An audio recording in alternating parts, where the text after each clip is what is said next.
Зейнеткерлер үшін ғажайып хабар. Достар, бұл хабардың астына бір емес 10 лайк бассаңыз арзиды.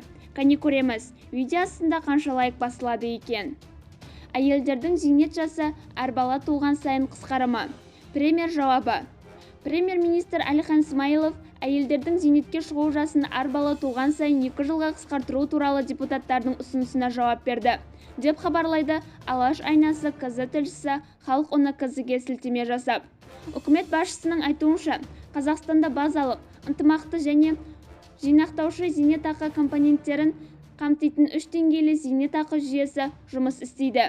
Президент тапсырмасына сәйкес, биылдан бастап бала күтіміне берілетін жәрдемақы 1,5 жылға дейін ұзартылғанын атап өтті.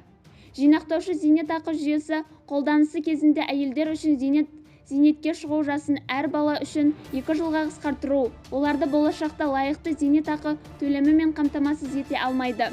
Бұған қоса, мемлекет басшысының 2022 жылғы 1 қыркүйегіндегі «Әділетті мемлекет, бір тұтас ұлт, берекелі қоғам» атты Қазақстан халқына жолдауына сәйкес 2023 жылдан бастап әйелдердің зейнет жасын арттыру 2028 жылға дейін 61 жас деңгейінде тоқтатылды.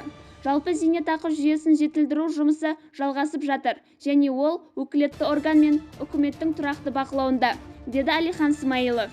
Бізді бақылауды жалғастырыңыз және де бір ғана лайк түймесін басуды ұмытпаңыз.